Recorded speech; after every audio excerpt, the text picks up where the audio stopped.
안녕하십니까. 꼬리에 꼬리를 무는 수업 51번째 시간을 시작하겠습니다. 이번 시간은 그동안 몇몇 질문들이 있었습니다. 저희가 원래는 이제 유튜브 영상을 올리면 사실 기본적으로는 질문을 받고 답을 하기가 좀 어려운 구조입니다. 그래서 몇몇 질문에 대해서 가능한 한 이제 문자로 텍스트로 답을 드렸지만은 그게 정확한 동작이 어떤지를 알 수 없으면 또 오해가 되는 부분이 있어서 그 부분을 조금 모아서 정리해서 말씀드리는 시간을 갖겠습니다. 자, 일단 바꾸다 관련한 질문이 있습니다. 바꾸다는 왼손과 오른손의 위치가 바꿔지는 것을 이제 바꾸다라고 썼어요. 바꾸다. 그래서 여러 번 바꾸면서 조금씩 작게 하는 거를 또 조절. 그래서 어떤 걸 수리한다 할 때 수리한다 썼고, 요걸 좀 작게 해서 조절이라고 썼습니다. 근데 질문이 뭐냐면, 매일이라는 수어입니다. 매일. 이렇게 동작을 해요. 근데 사람마다 좀 내려가기도 해요. 자, 이 매일이라는 동작과 조절이 굉장히 비슷합니다라는 질문입니다. 이게 이제 2010년도까지도 이게 매일이라는 개념도 이렇게 썼습니다. 단, 원래는 위치가 관자놀이 있는 부분 쪽이 날짜를 의미합니다. 그래서 바뀐다인데 하루씩 바뀐다라는 의미에서 매일 썼어요. 또 이틀에 한 번씩 한다든지. 그러다가 이제 이 부분이 다른 수하고 좀 혼동되는 이런 문제에 있다 보니까 그 다음에 이 매일을 많이 씁니다. 이건 내일이라는 이 수어가 반복적으로 이루어져서 매일매일 한다. 날마다 한다라는 개념에 이 부분이 돼요. 그래서 운동을 매일 해. 운동을 매일 해가 아니라 운동을 매일 해. 이런 식으로 쓰죠. 그런데 단 이런 부분이 있습니다. 이틀에 한 번씩 해. 할 때는 이틀에 한 번씩 하기 이게 좀 수화가 이상해요. 그래서 이때는 아직도 이렇게 쓰는데 위치는 머리 있는 부분, 관자놀이 날짜 있는 부분에서 쓰는 게 좋습니다. 뭐 3일에 한 번씩 한다, 3일에 한 번씩 한다, 4일에 한 번씩 한다. 이런 식에서 요 위치에서 사용하시는 것이 좋습니다.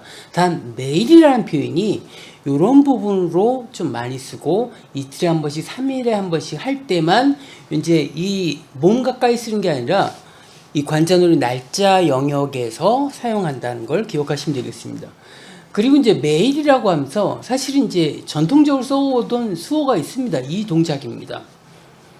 이거는 해에서 나온 동작인데 해가 뜨고 지고 한다는 이 동작에서 나와서 이게 항상 매일 언제나 세 가지 표현을 쓰다가 항상이나 언제나 개념은 이 개념을 쓰고 단 매일은 이걸 좀 안 쓰고 이 개념으로만 있습니다. 그래서 매일 운동 매일 해. 운동 매일 한다. 이런 형식을 쓰고 이거는 항상 언제나 이 개념으로 좀 수화가 약간 분리됩니다. 그럼 수어책에도 이게 분리되어 있냐? 수어책에는 아직 이게 이제 언제나 항상 매일이라고 되어 있습니다. 그러나 실제 쓸 때는 약간 구분해서 씁니다. 그래서 내일을 이런 형식으로 쓰고 이틀에 한 번이나 3일에 한 번씩 한다 그러면 이런 개념을 씁니다. 단 이게 내려가지 않고 올라가서 위치로 씁니다. 그 다음에 어떤 질문이 있냐면 대리시험이라고 되어 있습니다. 자, 이게 바꾸는 거죠. 바꾸는 건데 대리할 때는 이렇게 씁니다. 이건 위치가 바뀌었다라는 거예요. 그래서 이거를 교체한다라는 의미예요. 그런데 어떤 정구나 이런 것들을 교체한다 할 때는 이걸 쓰지 않고 이걸 씁니다. 이걸 교체한다. 근데 어떤 역할이나 이런 것들을 교체한다 할 때는 이런 동작 씁니다. 그래서 대리운전할 때 대리운전. 이 동작을 쓴지 대리시험하면 대리시험을 한다든지 그 사람의 우리가 이제 대리로 뭐 한다라고 할 땐 이 동작을 쓰고 어떤 물건이나 이런 거를 교체하는 개념에서는 이걸 쓴다라고 알 수가 있습니다. 그것뿐만 아니라 그 교체뿐만 아니라 어떤 운동이나 이렇게 할 때 저 선수하고 나하고 이제 바꿔야 돼. 근데 이런 동작도 씁니다. 자, 이걸 여러 번 하는 거는 운동이라는 영역은 굉장히 넓은 장소에서 사용하죠. 그래서 그게 수화가 충분히 보여야 되기 때문에 선수 교체나 하면서 교체한 다음서 이 동작을 쓰기도 합니다. 그 다음에 어원에 대한 질문이 있었습니다. 어원에 관련 정리된 책이 있나요? 물론 책이 있었고 그 다음에 논문도 있습니다. 특별히 이제 김칠관 선생님의 어원에 대한 관련 책이 하나 있고 장진권 선생님도 그 어원에 관련된 논문이나 자료들이 일부 있습니다. 그리고 두 번째는 뭐냐면 그럼 그 어원대로 지금 수어를 사용하느냐 그런 의미로 쓰느냐라고 했을 때 그게 꼭 일치하지는 않는다. 모든 언어는 변화를 갖습니다. 이제 한 10년에 한 번, 20년에 한 번씩 이렇게 새로운 의미들이 부여되고 기존의 의미가 사라지고 이런 것들의 과정을 거칩니다. 그래서 때로는 수와의 모양이 바뀔 때 있고 수형이 바뀔 때가 있습니다. 그래서 초창기 그 만들어졌을 때의 어원은 사실 지금에 사용하는 것과 똑같이 쓰느냐 아닌 것들이 좀 많고 그 다음에 어원 자료가 이제 불행히도 이제 수어에서는 많이 설로만 남아 있습니다. 가설이죠. 그래서 문헌 자료로 이거는 이렇게 해서 이렇게 만들자라는 어떤 문헌으로 된 책이나 자료가 있는 게 아닙니다.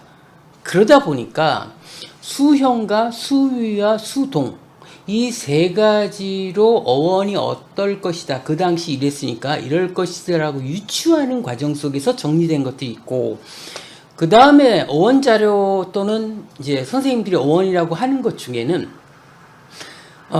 선생님들의 잘못도 있습니다. 여기서 말하는 선생님은 수화 강사들 쉽게 이것을 이해하기 위해서 설명하는 말들이 마치 어원처럼 다니는 경우가 꽤 많이 있습니다. 그런데 그 의미가 원래 그 의미로 보기에는 뭔가 좀 안 맞는 것도 있어요. 사실 어원은 이거 있고 다른 어원은 아닙니다라고 하기보다도 그 의미를 부여하는 수어는 하나의 발생했을 때 이걸 보고 이렇게 해야지 라고 한 것과 두 번째는 어원은 언중이 갖고 있는 말입니다. 언중이라는 건 뭐냐면 그 언어를 사용하는 사람들이 이 말을 어떤 의미로 받아들이냐에 따라서 의미가 좀 바뀌어버립니다.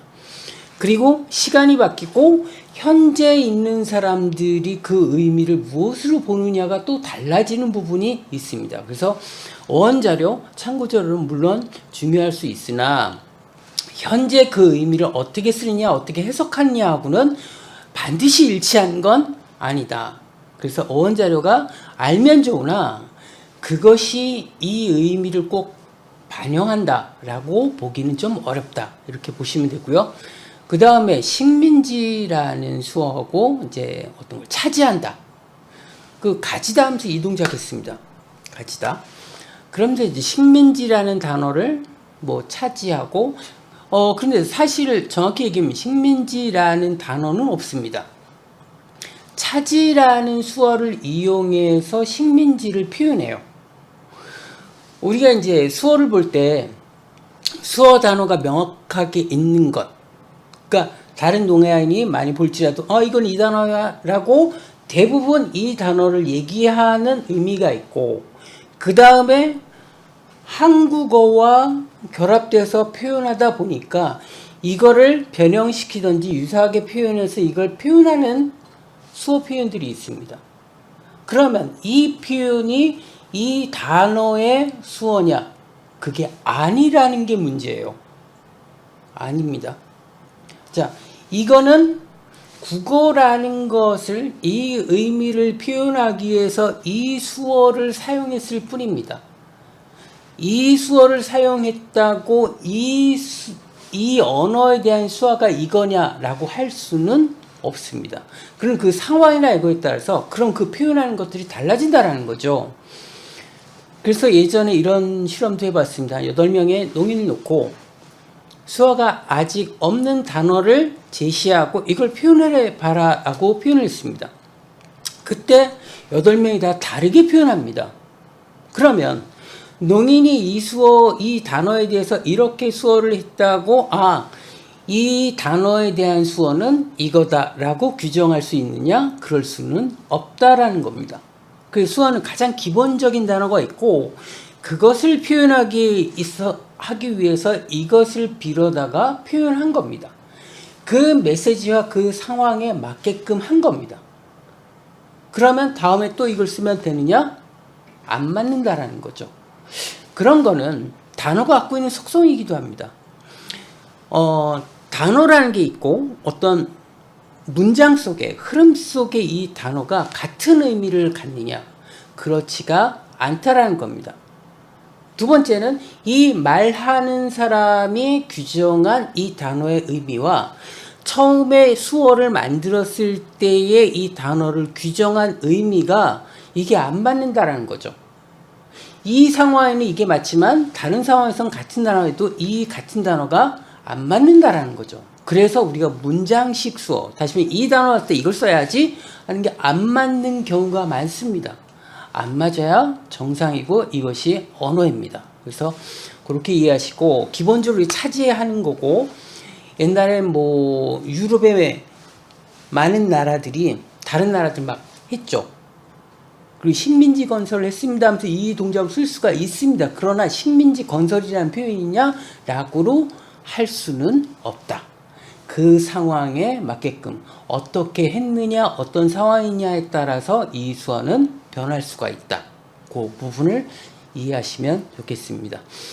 오늘은 유튜브에서 질문이 들어왔던 것들을 몇 가지 뽑아서 그것에서 답하는 시간을 가져봤습니다. 감사합니다. 안녕하십니까. 꼬리에 꼬리를 무는 수어 52번째 시간을 시작하겠습니다. 오늘은 키, 그 다음에 막다에 대한 두 가지 표현에 대해서 한번 보겠습니다. 키입니다. 키가 크다, 작다 하면서 어떤 동작 쓰냐면 이 동작을 씁니다. 키가 크고 키가 작고, 더 작으면 이렇게 쓰죠. 키가 크다. 자, 우리가 이런 부분에 키가 크다라고 하는 부분, 양손으로 하면은 키가 큰 사람이라는 개념에 어른의 개념을 써요. 어른. 한국어 또는 원래 어른의 의미는 약간 결혼한 사람의 어떤 개념을 갖고 있지만, 이 수화에서는 가급적 시각적 중심으로 어른은 어떻게 보이냐? 아이에 비해서 큰 사람이라는 개념에 어른을 씁니다. 그래서 이게 어른도 쓰지만 사실 요즘은 이 어른의 표현을 이렇게 잘 쓰지는 않습니다. 뭐냐면 키가 크다 개념이 반드시 성인이라는 개념은 또 아니기 때문에, 그러니까 물론 쓰긴 한데 어른. 자, 키 작다 개념의 반대 개념. 그러다 보니까 키가 작은 거냐 큰 거냐 하면서 어떻게 하면 그때는 두 손으로 하지 않고 한 손으로 합니다. 이 사람은 키가 작고, 이런 개념 씁니다. 그리고 거인이라고 하고 나면 여기서부터 더 높여져요. 그럼 거인이다라는 개념을 사용하고, 그 다음에 키가 작다 하면서 어떤 표현이냐면 키가 작다 하면서 이렇게 씁니다. 키가 작아. 그 다음에 키라는 수화를 키읔해서 이렇게 하시기도 해요. 또는 원래는 키 하면 키 얼마 이렇게 쓰고, 이 동작을 키읔해서 쓰기도 합니다. 그리고 키가 작다가 이렇게 됩니다. 자, 여기서 같이 볼게. 이 동작이 뭐냐면 막다라는 개념이 있습니다. 또 한편은 낮다라는, 키가 작다라는 거죠. 그래서 어떤 동작이냐면 이 동작이 있습니다. 그 뒤에 부분이지만은 이 키가 작다 하고 그 다음에 이렇게 되면 원래는 예전에 난쟁이라고 하면서 이 동작이 있었습니다. 지금 이제 난쟁이라는 이런 표현들을 안 하죠. 그러다 보니까 어떻게 쓰냐면 이 막다라는 부분이 한편으로 사회적으로 올라가지 못하게 막아버린다, 차별한다라는 의미로 말 씁니다. 농린이라고 사회적으로 차별한 거, 막다, 이런 개념이고, 이게 앞으로 가면 시간의 개념이 돼요. 그래서 과거고 현재고 미래가 되다 보니까 농인들은 살면서 많다. 그러면은 어떤 차별을 받는 게 많이 겪었다. 이런 식의 표현이 됩니다. 자, 여기서 이제 막다라는 동작, 손바닥을 내미는 동작 하나는 보인다는 거 있고, 하나는 막다라는 개념도 있어요. 그래서 어떤 것이 오는데 내가 막아요. 자, 여기에서 약간 수비적으로 한다 그러면 이렇게 되죠. 그런데 적군이 몰려왔는데 내가 지금 힘겹게 막고 있어. 그러면 이렇게 하겠죠. 약간 안으로 들어가면서. 그런데 오면은 잘 막아내. 그러면 자, 요게 공격 들어오는 거고 이게 막는 개념이에요. 축구나 이런 보면 수비수라는 표현이 있습니다. 그러면 어떤 특정 지역을 해놓고 고기를 막는 거죠. 그래서 이렇게 씁니다. 때로는 우리가 이제 휴전선이나 이런 부분에서 수비를 한다고 그러죠. 그럼 그 철책이나 이런 라인들이 있고 거기를 이렇게 한다고 그러면 그 라인들을 막는다. 이런 뜻이 됩니다. 자, 그와 같은 표현인가 반면에 이런 표현이 있습니다. 이렇게. 자, 이건 뭐냐면 어떤 것이 들어오는데 여기서 막혀서 힘을 잃어버리는 거죠. 자, 요거 하나만 쓰지 않고 이렇게 씁니다. 자, 뭐냐면은 뭔가 들어야 되고 말하는 걸 귀 속에 들어야 되는데 그 밖에서 다 차단된다는 거죠. 그래서 엄마 말 안 들어. 말을 안 들으려 해. 이런 부분 할 때 이런 표현 씁니다.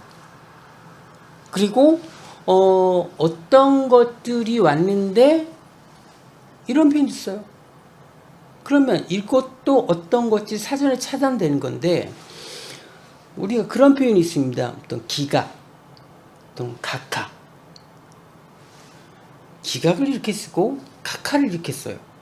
자, 약간 느낌 다르면 여기에선 들어온 거를 쳐낸다. 그래서 기각한다는 거 어떤 회의의 상정에서 아니다 이거. 그래서 그게 밀쳐내는 거죠. 근데 각하는 아예 조건이 안 돼. 들어오질 못해. 그래서 이런 표현 씁니다.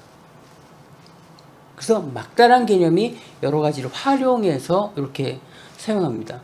그런 막다를 그러면 그런 개념만 쓰냐? 얼굴 막다 이런 표현도 있어요. 자, 얼굴을 막다라는 거는 예를 들어 어떤 범죄자가 있어요. 그런데 자기 신분을 노출시키기가 싫은 거예요. 얼굴.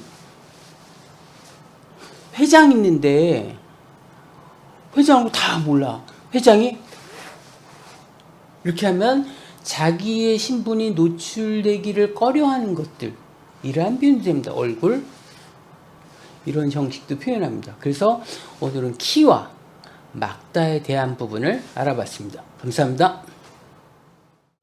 안녕하십니까. 꼬리에 꼬리를 무는 수업 53번째 시간입니다. 오늘은 난동에 대한 수어를 보겠습니다. 난동은 이렇게 합니다. 자, 이 동작에 관련된 수어를 알아보겠습니다. 첫 번째 난동입니다. 자, 이 동작은 자, 싸움이라는 것과 그래서 혼란스럽다라는 부분, 그 다음에 사실 이제 중간에 부딪힌다라는 게 세 가지가 이제 합쳐져서 나온 표현이다라고 보시면 됩니다. 자, 이 부분은 섞다라는 동작입니다. 또는 혼란스럽다라는 동작입니다. 그래서 정신이 혼란스럽다 하기도 하고 정신이 혼란스럽다 이런 표현도 합니다. 자, 그래서 섞는 동작은 어떤 것이 혼란스럽다. 그 다음에 이제 충돌이 있습니다. 이렇게 하는 동작이 있습니다. 자, 이 두 진영이 부딪혀서 이제 제대로 부딪혔다는 거죠. 우리가 싸움이나 충돌 같은 게 이 동작만 합니다. 이게 싸움이라는 동작이죠.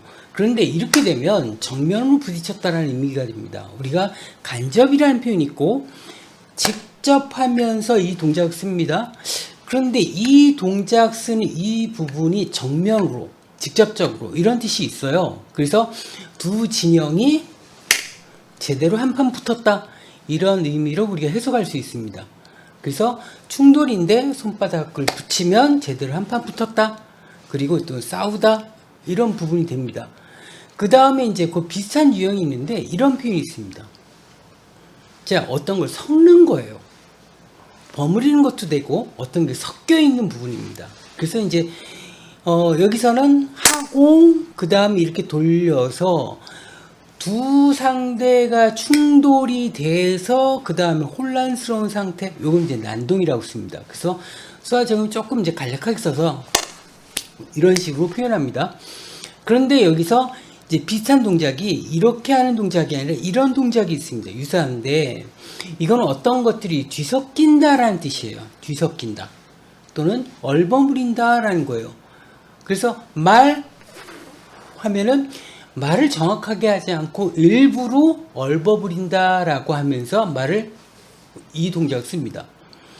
그 다음에 이제 이와 같은 것들을 이제 어떤 게 터지고 이런 부분을 때 수화는 이제 이런 부분이 있습니다. 사건 난다라는 거죠.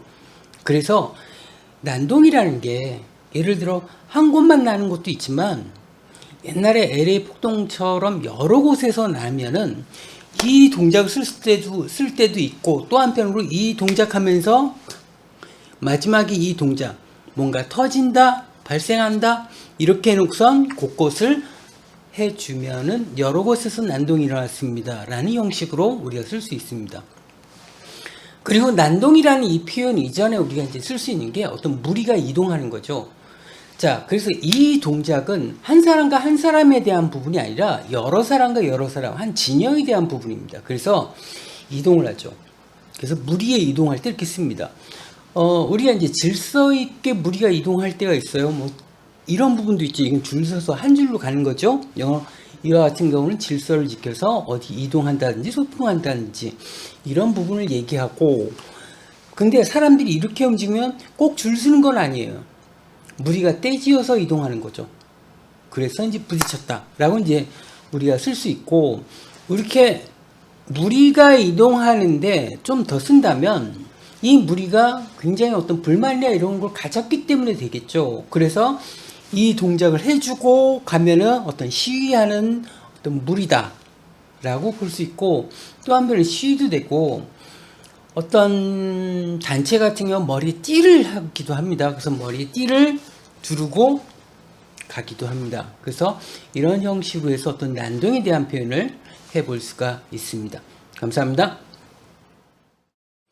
안녕하십니까. 꼬리에 꼬리를 무는 수어 54번째 시간입니다. 오늘은 가깝다 멀다에 대한 표현을 보겠습니다. 가깝다 멀다, 일단은 기본적인 단어에 있어서 이 두 손을 잡은 상태에서 두 지점이 가까우냐 먼 거냐 라는 표현을 이제 생각할 수 있습니다. 일단 가깝다입니다. 근데 가깝다 할 때는 보통 이제 앞뒤 개념을 많이 써요. 가깝다 그 다음에 동작은 똑같은데 양 옆으로 씁니다. 이게 짧다 반대로 길다가 되겠죠. 거꾸로 이게 가깝다니까 이게 멀다. 자, 이게 가깝다 멀다, 이게 짧다 길다 개념을 쓰고 있습니다. 이제 방향에 따라서. 자, 그래서 가깝다를 쓰는데 우리가 이런 표현이요. 바로 코앞이야, 바로 눈앞이야 라고 표현할 때가 있습니다. 그때는 바로 눈앞이야, 코앞, 바로 코앞이야 할 때는 코, 이 동작도 씁니다. 그 다음에 어떤 부분이 눈앞에 가깝게 뭔가 나타나, 이런 표현할 때는 눈, 이 동작 씁니다. 이건 나타나죠. 내 눈앞으로 그것이 나오는 거예요. 어떤 영화 같은 거 보면은 굉장히 큰 화면이 내 눈앞에 들어오는 것처럼 느껴진다면 이렇게도 쓰고, 또 누군가 다가왔는데 바로 코앞에 바짝 섰어. 그래서 내 눈앞에 바로 보여 할 때는 눈하고 하기도 하고 그냥 이 동작만 해도 바로 눈앞에 있다, 눈앞에 가까이 왔다 라는 의미를 씁니다. 그 다음에 이런 길이나 그 다음에 거리에 대한 부분이 있고, 그 다음에 조금 다를 수 있는데 어디 앞이야 라고 할 때 가깝다 플러스 곳을 해서 어디 앞이야 라고 씁니다. 예를 들어 어느 역이 앞이야, 어느 역 앞이야, 그럼 역 가깝다 곳으로 어디 앞이야, 빵집 앞이야, 빵집 가깝다 곳으로 어디 앞에 있어 라는 표현을 씁니다. 그래서 이와 같은 부분을 쓰고 그 다음에 가깝다라고 쓰면서 우리가 사람 간에 가까운 부분도 써요. 그래서 뭐 친구나 이런 부분들, 아, 저 사람은 아주 가까워. 저분하고는. 자, 그러면서 이때는 보통 어떤 걸 많이 쓰냐면 코를 대고 가깝다를 씁니다. 이때 코는 냄새를 의미해요. 냄새는 알다를 의미하고 자세히 안다, 가깝다, 잘 아는 사람이야. 누구 알아? 아주 친해, 아주 가까워. 이런 형식으로 코 가깝다가 아주 친해, 아주 가까운 사람이야 라는 표현을 씁니다. 그 다음엔 또 어떤 부분이냐면 날짜적으로 가까울 때, 우리가 무슨 대회가 있는데 그 대회가 점점 가까워오고 있어요. 그러면 이렇게 씁니다. 자, 이 부분이 날짜가 관자놀이 있는 쪽에서 날짜 부분이 나옵니다. 그래서 여기서부터 요걸 가깝게 하면은 어떤 대회 날짜나 행사 날짜가 점점 다가오다, 가까운다 라는 부분이 됩니다. 그래서 이 관자놀이 있는 부분에서 어떤 날짜들이 가까운다 이렇게 볼 수 있습니다. 반대로 이제 멀다, 길다. 자, 이게 길다라는 표현이에요. 길다라는 표현인데 이거를 앞뒤 공간을 하면은 이게 멀다, 집 멀어, 집 멀어. 그 다음 이런 멀다도 되지만 또 한편으로 이런 멀다도 씁니다. 그때는 이 멀다보다는 좀 더 먼 개념을 이 개념 씁니다. 저희 먼 개념 쓰는데 그 다음에 이제 날짜적으로 보면은 이제 멀리. 그래서 이때는 수어를 보면은 공간의 개념인지 날짜의 개념인지 되게 헷갈려요. 거의 비슷하게 씁니다. 그래서 하면은 멀리, 또 날짜가 오래 남았어 라는 부분 할 때 사용을 합니다. 오늘은 가깝다와 멀다의 개념을 알아봤습니다. 감사합니다. 안녕하십니까. 꼬리에 꼬리를 무는 수어 55번째 시간을 시작하겠습니다. 오늘은 가다와 오다에 대한 부분을 보겠습니다. 가다, 오다. 동작은 가다는 이 동작 씁니다. 가다. 오다는 이 동작을 씁니다. 예, 가다, 오다. 단 여기서 갔다 와 라고 하면은 가는 게 목적이나 오는 게 목적이죠. 그래서 이 동작을 씁니다. 한 손가락으로만. 그래서 갔다 온다. 시장에 갔다 올게 이런 형식으로 해서 갔다 오다 라는 동작을 씁니다. 그래서 가다와 오다. 자, 그러면 가다가 있고 이 가는데 사람이 이렇게 가는 것도 가다입니다. 또 한편으로는 누군가의 손을 잡고 가는 것도 가다죠. 이건 데려가다, 데리고 가다 라는 부분이에요. 그래서 이제 이 가다 개념인데 또 한편으로는 누군가를 앞세우고 간다 그러면 이렇게 되는 거죠. 쫓아가는 거, 따라가는 거, 이런 개념이죠. 근데 이제 그 실제 모양에 따라 바짝 붙여가느냐, 뭐 멀리서 가느냐, 또는 추적이라는, 또는 추격 해서 막 뛰어가는 거 있죠. 저 나쁜 놈 잡아야지 하고 막 뛰어가. 그렇게 할 때는 붙인 상태에서 굉장히 많이 돌립니다. 많이 돌린다는 건 뭐냐면 굉장히 오랜 시간 뛰어다닌다는 의미예요. 자, 이런 부분으로 쓸 수가 있습니다. 그래서 이제 이와 같은 가다가 있고, 그 다음에 이런 부분이 있어요. 어디를 들어간다라고 하면서 이 동작을 쓰기도 합니다. 자, 이건 집이죠. 집의 상태로 어딜 들어가, 방문이죠. 또 한편으로 검지만으로도 해도 어딜 들어가는 그 개념이 됩니다. 그래서 들어가는 개념이 되고, 그 다음에 어떤 부분이냐면 돌아가는 거. 자, 돌아왔다, 돌아가다 이렇게도 쓸 수 있고, 돌아왔다.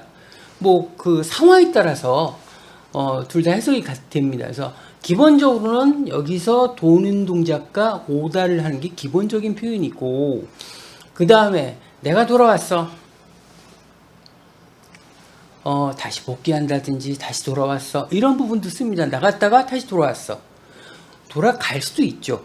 그런데 이제 돌아가는 부분을 이런 형식으로 표현하기도 하고 이렇게 표현하기도 합니다.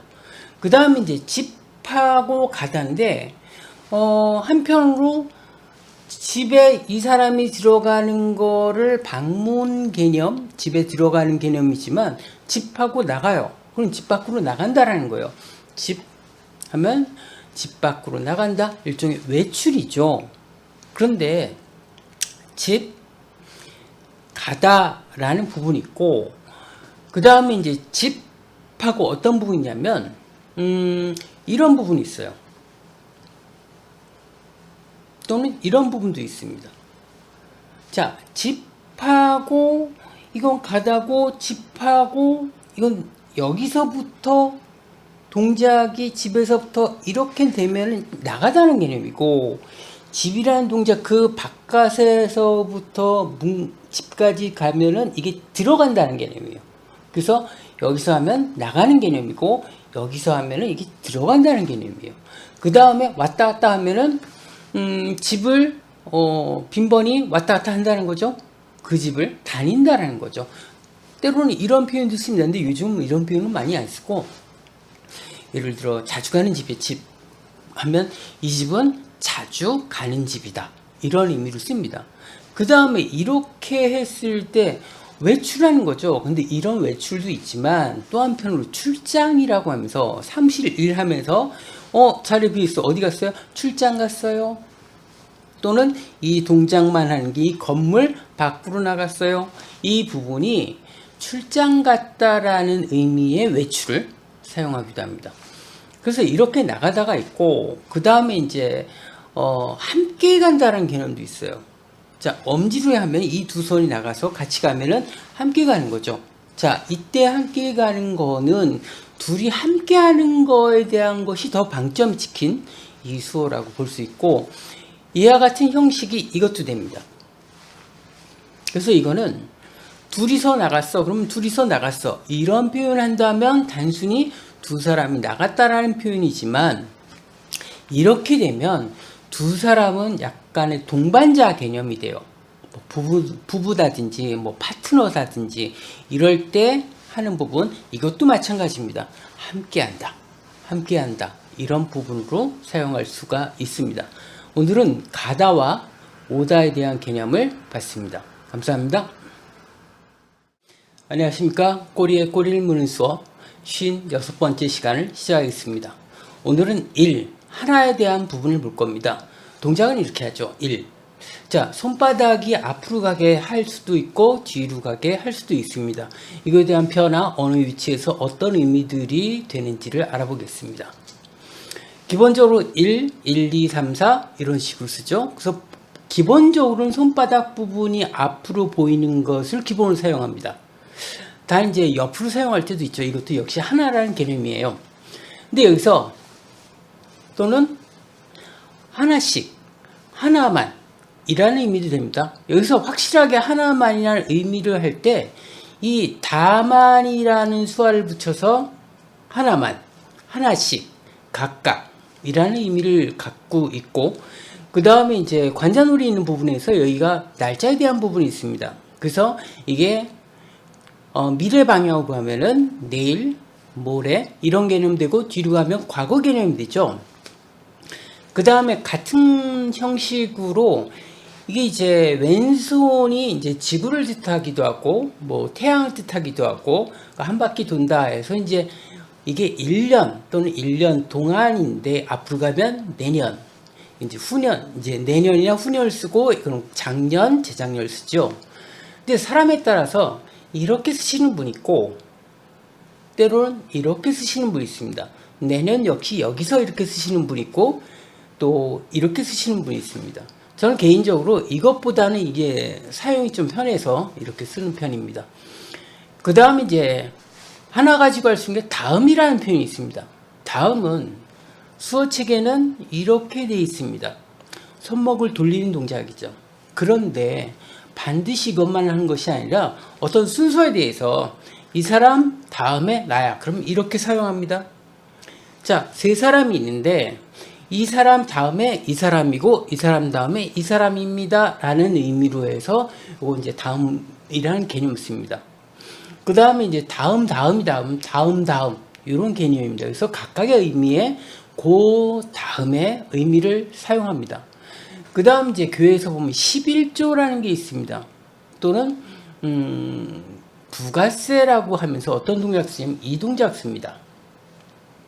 자, 이거는 열이라는 동작이고 그건 하나를 올린다라는 거예요. 하나를 떼낸다라는 거죠. 그래서 교회에서는 11조, 또 사회에서는 이제 부가세 이렇게 사용할 때 이것 세금이라고 사용을 합니다.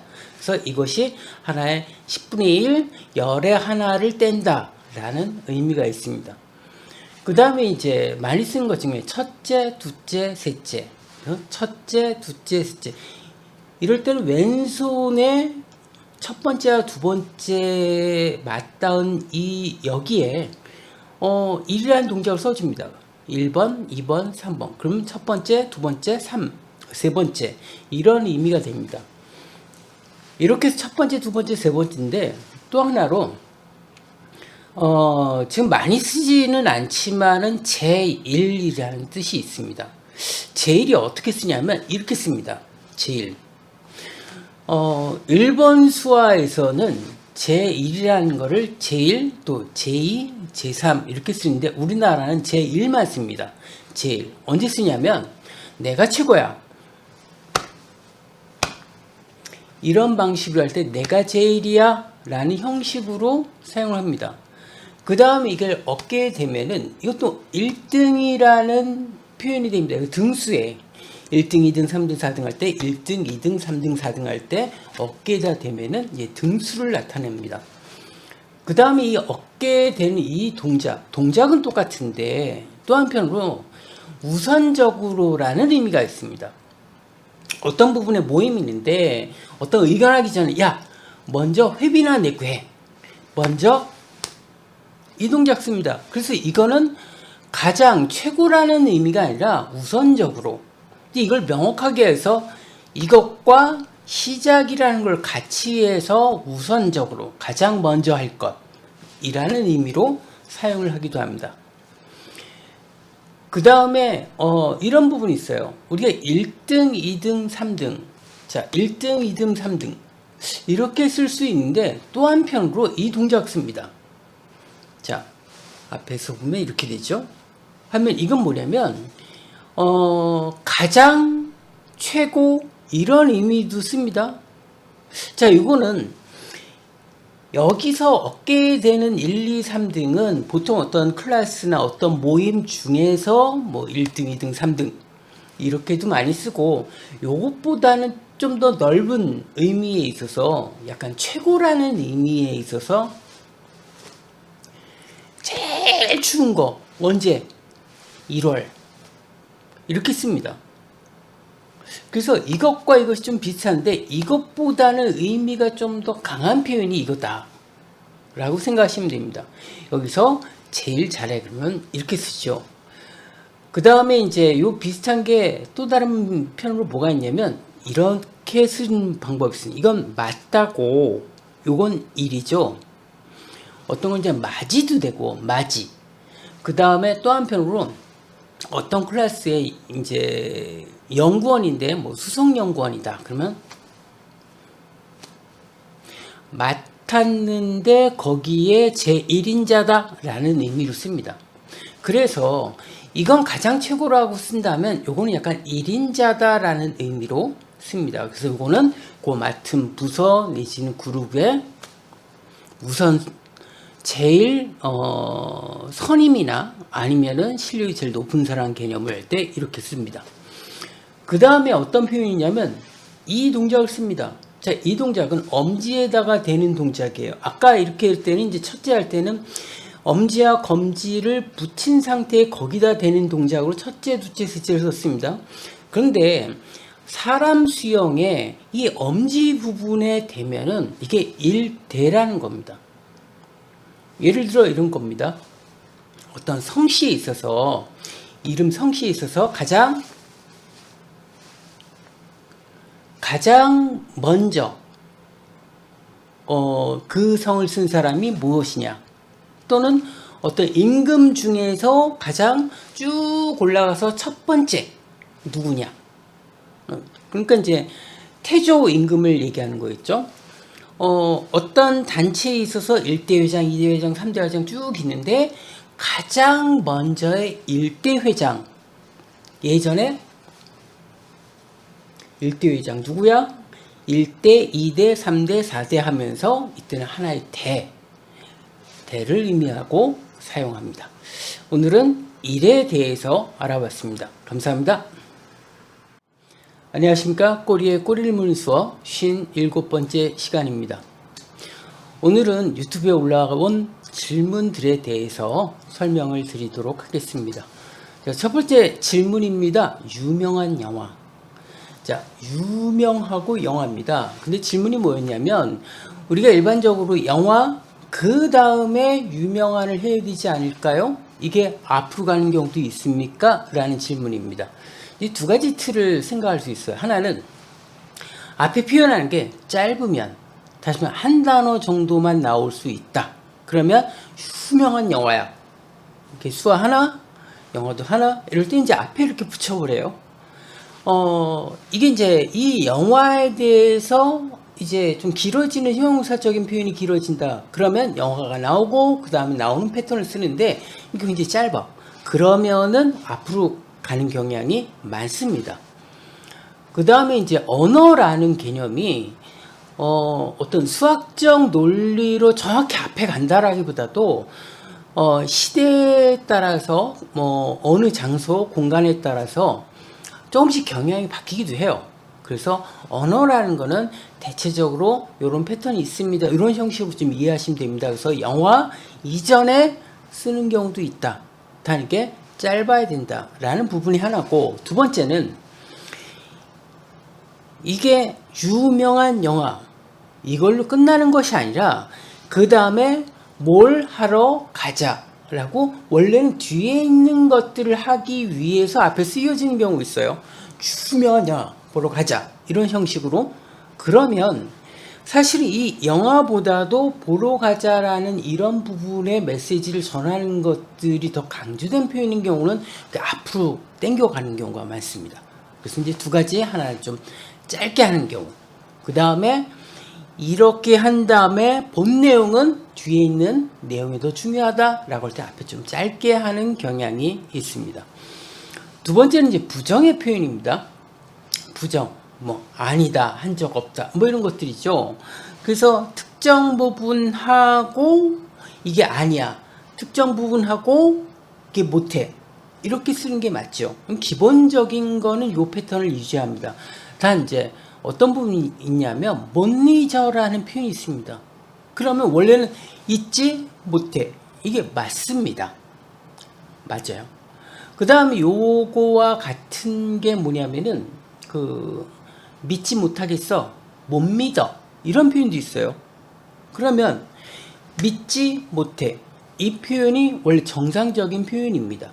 단 이런 부분이 있습니다. 우리가 못 잊어, 못 믿어, 이런 부분 표현할 때 우리가 상대방한테 약간 외치듯 하는 표현은 가능한 수화가 나가는 수화로 끝내주는 게 그 느낌을 살릴 수가 있어요. 자, 못 잊어는 모시고 있고 둘 다 뒤로 가는 표현이에요. 근데 이건 관계가 없는데, 믿지 못하겠다, 그럼 믿지 못해.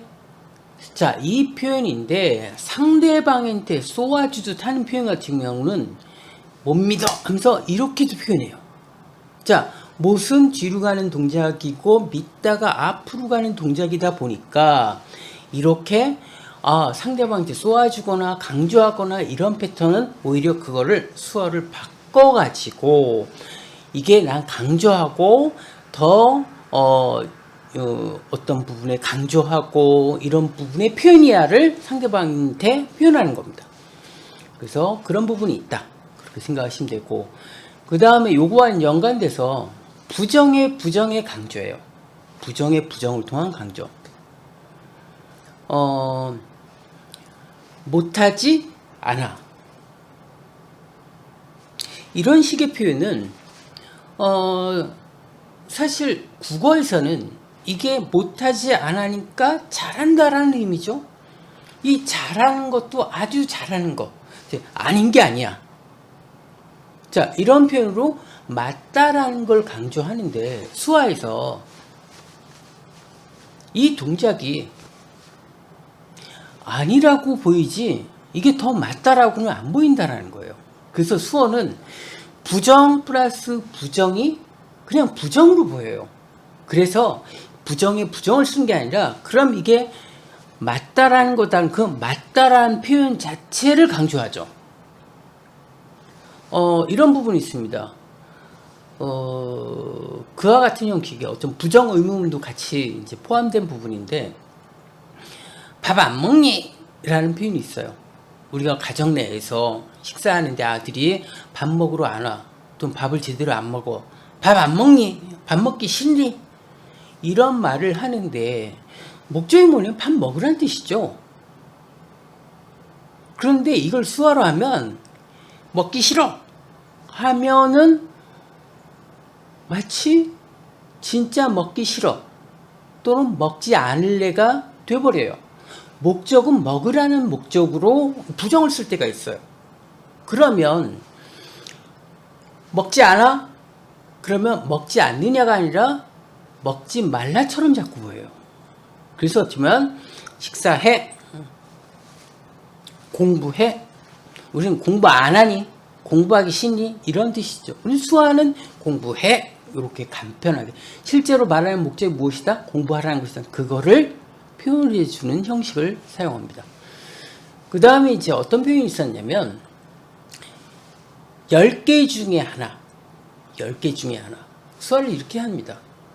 때로는 여기서 나가면서 이렇게 돼요. 그러면 이제 10이 9로 바뀌죠. 하나 빠졌으니까 합치면 10이야. 그래서 이 동작을 원래 이렇게 쓰던 거를 이렇게 듣습니다. 자, 9하고 9 합치면 10이죠. 하나가 빠졌다, 하나가 미숙하다, 이런 부분이에요. 자, 요거는 하나가 미숙하다라는 느낌이 너무 강해서 10군데 중에 하나가 할 때는 수어는 맞을 수 있으나 수어가 갖고 있는 감정은 뭔가 좀 안 맞아요. 그래서 10 중에 하나. 그래서 이 9라고 해서 이 표현보다도 10 중에 하나는 문 닫았다. 그 다음에 이제 문 닫았다 나온 김에 말씀드린 문 닫으면 문 닫았다, 문 닫았다 할 수 있겠죠.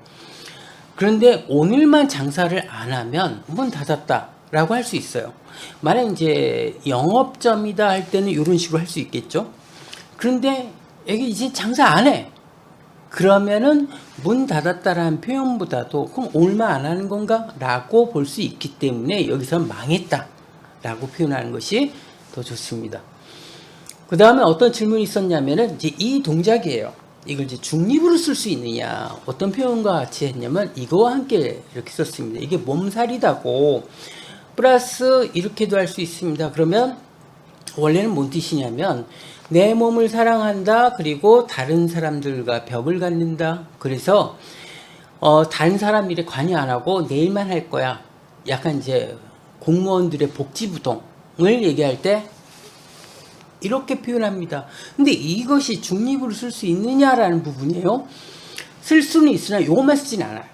자, 원래 이것만 쓰면 약간은 자기만 알아, 이기주의자, 약간 이런 느낌이 있어요. 그런데 그 앞에 뭘 쓰냐면 공이라고 써줍니다. 공공이라는 수화예요.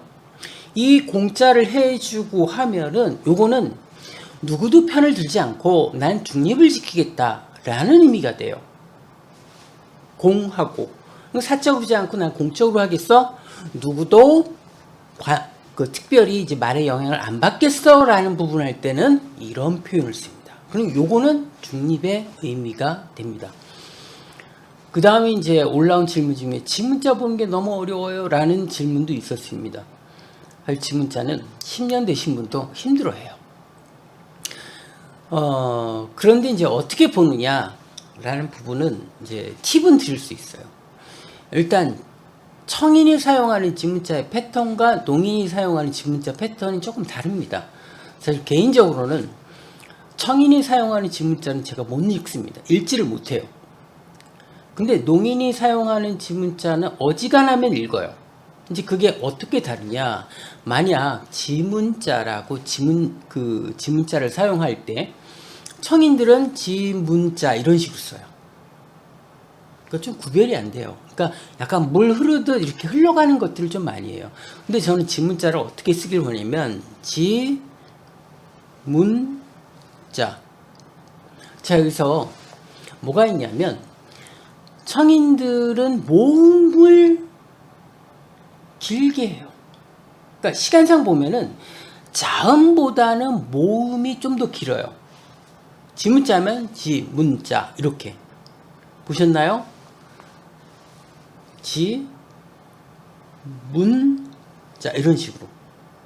그런데 농인들의 수어에서 보면 지문자 중에 자음이 조금 더 시간이 있어요. 지문자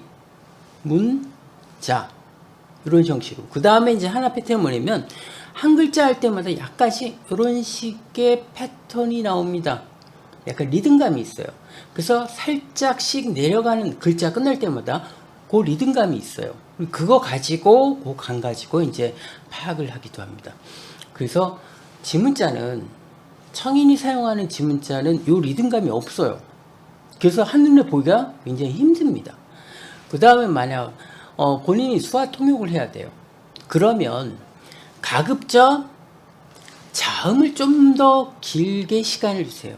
그럼 원래는 지문자 하면 어떻게 하면 여기서부터 지읒이 올라간 상태로 올라왔다가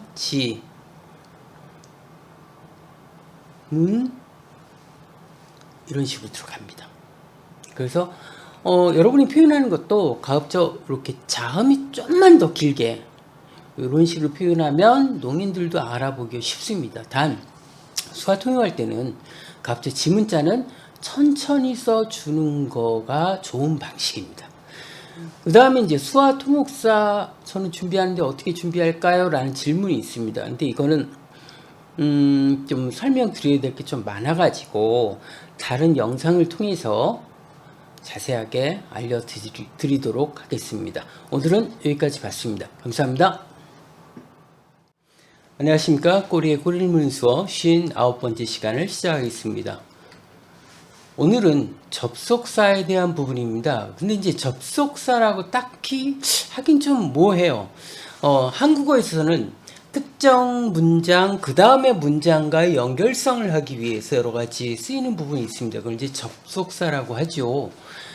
근데 그런 연결하는 부분이 수어에서 처리하는 부분하고 좀 차이가 있습니다. 그래서 그런 부분에 대해서 알아보겠습니다. 제일 많이 쓰는 게 그래서 그런데에 대한 부분입니다. 그래서 그런데. 자, 그러면 예전에는 그럼 어떻게 썼느냐? 그래서 그런데, 그래서 그런데 이런 표현도 썼습니다. 자, 그럼 이게 뭐냐면 이게 그러나입니다. 어떤 것들의 문장이 이제 뒤집어진다는 거죠. 이게 그러나입니다. 그러나. 그래서 이 그러나는 농인들이 사용함에 있어서의 그러나 표현과 청인들이 사용할 때 그러나의 표현이 조금은 차이가 나요. 농인은 문장이 이건 반전이 있다는 걸 명확하게 해서 보통 그러나가 굉장히 크게 사용하는 경향이 있고 청인들은 굉장히 짧게 쓰는 경향이 있습니다. 그래서 가급적 이 문장이 이제는 반전이 된다. 그래서 이걸 크게 쓰시면 됩니다.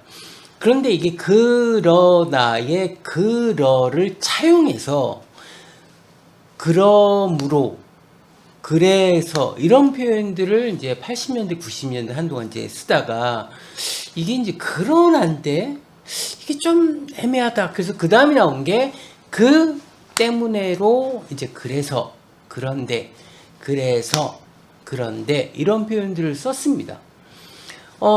그러다가 이제 조금 이제 2000년, 2010년 좀 지나면서 이런 표현들이 조금 달라지게 됩니다. 근데 달라지게 되는데 그 중에 하나가 뭐뭐해서 라는 표현을 예전에는 때문을 많이 썼습니다. 이 때문은 이게 사람의 몸을 뜻하는 거고 뭐 지나가다가 사람 몸이 부딪혔다라는 거예요. 부딪혔는데 이게 뭐냐면 이게 사람이고 몸을 부딪히다. 네가 나를 건드렸어 라는 의미예요. 그래서 때문에 라는 부분입니다. 그래서 이런 식으로도 표현하다가 이제 수화가 조금씩 이제 발전되면서 조금씩 분화가 됩니다. 그래서 이 때문이라는 것은 한편으로는 좀 누군가를 탓하는 성격이 강할 때 그래서 이런 부분을 좀 많이 쓰는 경향으로 좀 바뀌었고, 그러면 탓하는 게 아니면 또 어떤 거 쓰냐? 이 동기라는 수화와 그 다음에 자연이라는 수화 두 가지가 이제 나오기 시작합니다. 자, 동기는 어떤 것으로 인하여 라는 부분입니다. 그 원인과 결과가 유추가 되는 부분일 때 씁니다. 그런데 이 동작을 쓰다 보니까 사실 때문에서 쓸 수 있는 탓하는 것까지도 사용을 하기도 해요. 그런데 이제 수어에서는 조금은 지금 좀 구별했으면 좋겠는 게, 이건 약간 탓하는 개념으로 쓸 때는 이렇게 하고, 탓하지는 않지만 그게 원인이 된다 라고 할 때는 쓸 수 있는 표현입니다. 이게 농인에 따라서 이걸 탓하는 것도 쓸 수 있습니다. 그래서 너 때문에 그래 하면서 이 때문에 일부러 안 쓰는 경향도 있어요. 이건 이제 수화가 이제 발전하면서 어떤 부분이냐면, 예전에 큰 수화가 점점 줄어드는 경향을 보이기도 합니다. 그리고 굉장히 무겁게 썼던 수화가 가벼운 수화로 좀 변해요. 그러다 보니까 실제로 몸을 이제 세게 터치한다든지 이런 부분들이 조금 줄어들고, 가능한 터치 안 하고도 가볍게 쓸 수 있는 수화들이 좀 많이 활성화되는 이런 형식으로 변화를 해왔습니다. 그래서 이 동기는 나름 보면 원인과 동기, 결과에 대한 부분들이 이해가 돼? 그럼 이거 쓸 수 있겠구나. 그래서 그런데 하면서 이거 쓸 수 있겠구나라고 이해가 됩니다.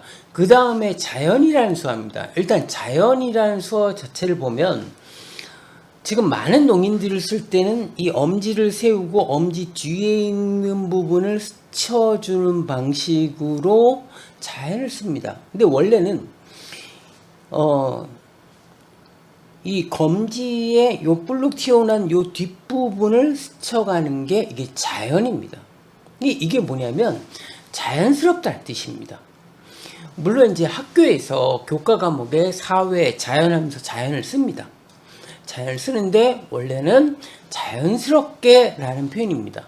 그래서 이 표현을 그래서라는 의미로도 사용하는데 언제 쓰냐면 앞에 있는 문장이고, 그리고 그것으로 인해서 자연스럽게 다음 행동을 예측할 수 있을 때는 이걸 써요.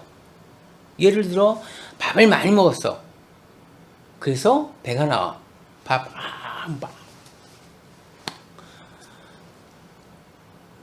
그래서 이 자연은 앞에 문장이 나올 때 당연히 다음 문장을 예측할 수 있는 부분이다 라고 할 때는 이 자연을 씁니다.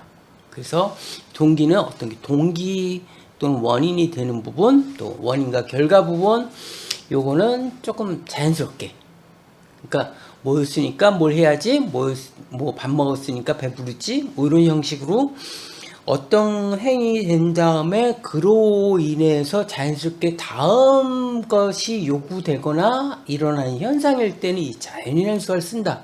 이렇게 알아주시고, 그러면 이제 자연수화를 그럼 이렇게 해야 될까요? 이렇게 해야 될까요? 둘 다 사용이 가능합니다. 그 다음에 이제 한국어에서는 없지만은 이제 수화에서만 나오는 이제 독특한 어떤 두 문장 사이에 구별을 위해서 쓰는 게 있습니다. 뭐냐면 끝 후에. 자, 이런 부분을 왜 쓰냐면 밥 먹고 학교 가,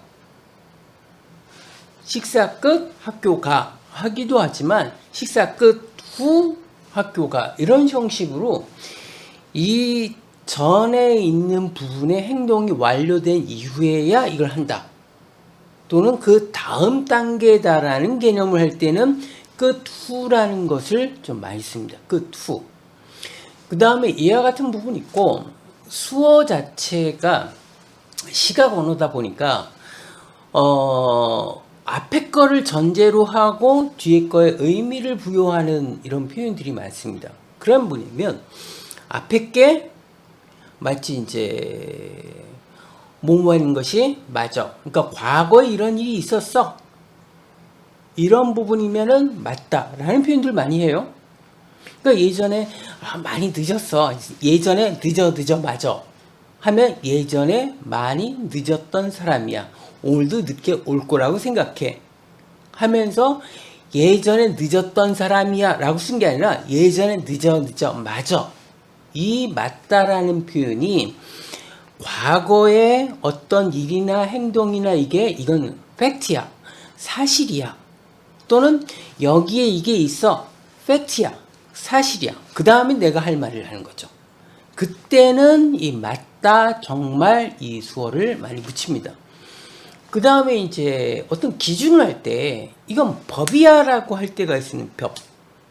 이 법은 앞에 거 하고 그 다음에 이게 법이야 할 땐 마땅히 이걸 해야 돼. 이렇게 하는 게 규칙이야. 근데 여기서 말하는 법은 법률을 의미하는 게 아니라 보통 이제 규범 정도. 예를 들어 식사할 때 한국은 어떻게 하면 어르신 먼저 식사하고 그 다음에 식사하는 거. 자, 이 법은 법률로 했다는 게 아니죠. 약간 규범이나 이런 형식에 지켜야 될 거야 라고 하면서 이걸 씁니다. 그러니까 앞에 있는 행동이 어떤 거다? 어떤 행위나 이런 부분에 마땅히 이렇게 해야 되는 거야 라는 부분입니다. 그러면서 법을 쓰기도 하고, 그런 마땅히 하는 것보다는 좀 약한데 어떤 기준이 명확하게 있지는 않은데 일반적으로 이렇게 해 할 때는 뭐뭐 하는 게 보통이라고. 보통도 좀 많이 쓰는 표현이에요. 따다다다 하고 요것이 보통이야. 그러면 일반적으로는 이렇게 해 라고 할 때 쓰는 게 이 보통이라는 수어입니다. 그 다음에 얘는 이렇게 했어. 이런 표현을 하죠. 그 다음에 그와 같은 유에 또 뭐가 있냐면 이게 어떤 기준이 있거나 이 보통은 아니지만은 요 부분은 어떻게 하는 것이 이 정상이고 좋은 부분이다라고 할 때 뭐뭐뭐 좋아 라고 해요. 그래서 앞에 있는 걸 하고 좋다 그러면 이렇게 하는 게 정상이야, 좋은 거야 라는 부분을 하고 그 다음에 하는 형식 할 때도 좋다라는 수화를 하게 됩니다. 그래서 이 좋다가 잘못 이해하면 이 앞에 있는 부분을 좋아한다라고 해석하는데 그게 아니라 이 부분이 마땅한 거야, 이게 정상인 거야 라는 표현하면서 쓰는 게 이 표현이다 라고 보시면 됩니다.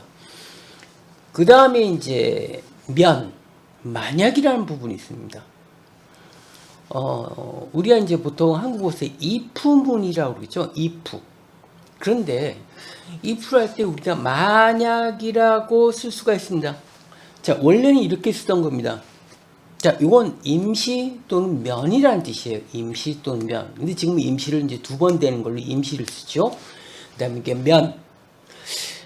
자, 만약이라고 하는 표현까지 만약 또는 여기서 수형이 바뀌는 것보다 그냥 여기서 이 같은 수형으로 만약을 좀 많이 쓰는 경향이 있고, 만약 뭐뭐 하면 요거는 이제 보통 쓰는 게 이제 비슷하고, 그 다음에 면이라고 했을 때 실제로 예전에는 뭐뭐 하면 어떻게 돼?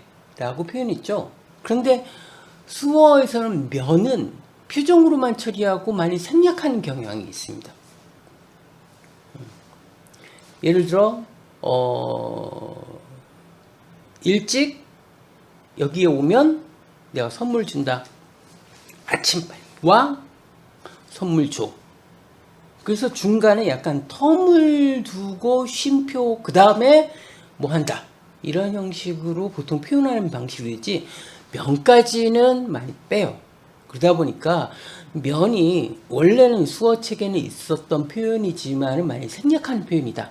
이렇게 보시면 됩니다. 그리고 만약은 원래는 거짓이라면 어떤 거짓도 되고 사실은 아닌데 가정에서 라는 의미로 이렇게 쓰던 게 이 표현으로 지금 쓰고 있고, 요건 좀 제한적으로 이렇게 많이 쓰지는 않는다. 이렇게 보시면 됩니다. 그래서 오늘은 두 문장 사이에 어떤 관계성을 나타내기 위한 표현, 이걸 어떻게 할지를 한번 알아봤습니다.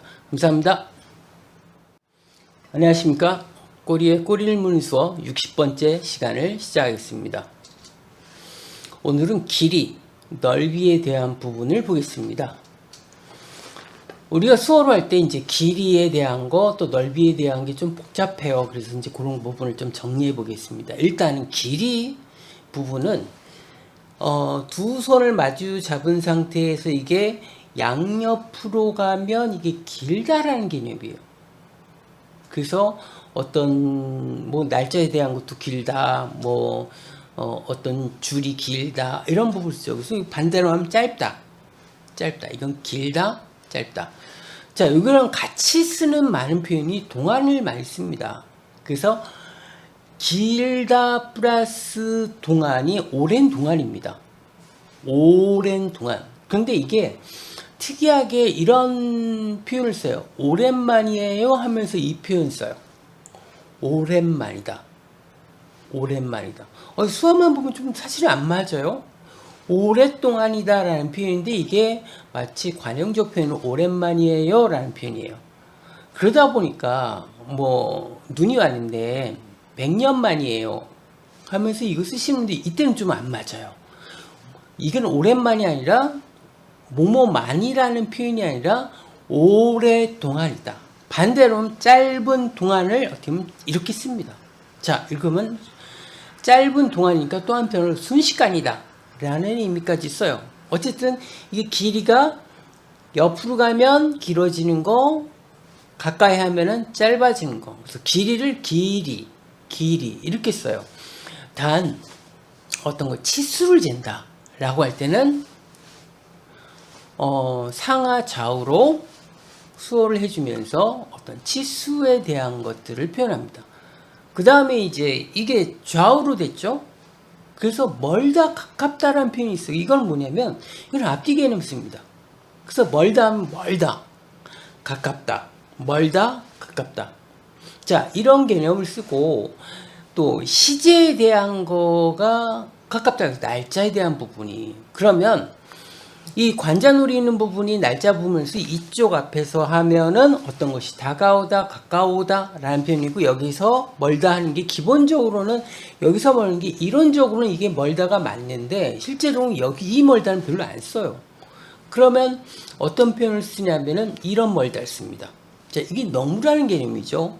자, 이게 멀다, 아주 멀다 이렇게 씁니다. 근데 이거는 날짜에 대한 거 먼 것도 되고 거리에 대한 먼 것도 같이 씁니다. 그래서 이 앞으로 가는 개념이 약간 거리 개념하고 날짜 개념이 좀 혼동돼 있긴 해요. 근데 특별히 날짜가 가깝다 그러면은 관자놀이 있는 부분에서 합니다. 뭐 다가온 행사 할 때 이 동작을 씁니다. 그 다음 이제 높다, 낮다, 깊다, 높이. 자, 높다 하면 이렇게 씁니다. 자, 그냥 가리키면 저것이에요. 그냥 가리키면 이것이죠. 그래서 여기서 흔들면서 올려주는 동작이 높다. 흔들면서 내려주는 건 깊다라는 부분이에요. 그럼 낮다는 term 낮다. 낮다. 자, 요건 이제 비슷한데 같이 봐야 될 게 이제 밑에 있지만 얕다라는 게 있습니다. 수위 또는 어떤 부분에 물이나 이런 것들이 깊지 않고 얕어. 그때 얕어. 얕어. 이 폭이 얕다라는 부분을 씁니다. 자, 그래서 높다, 깊다, 이게 낮다, 얕다는 이렇게 써요. 그런데 아까 길이 할 때는 이걸 좌우로만 해주면 길이가 되는데 높이 할 때는 특별히 위아래로 하는데 이 방식이 아니라 밑에 있는 손은 그대로 둔 상태에서 위에만 합니다. 그래서 높이. 저 건물 높이 얼마야? 하면서 자, 밑에 있는 손을 내비두고 오른손만 올려서 얼마야? 라는 형식으로 표현합니다. 이게 이제 길이 또 얼마나 먼냐 이런 거 개념을 이렇게 쓰는데, 그 다음에 이제 넓다, 좁다라는 부분이에요. 기본적으로 일단은 손바닥을 벌린 상태에서 가까이 하면 이게 좁다.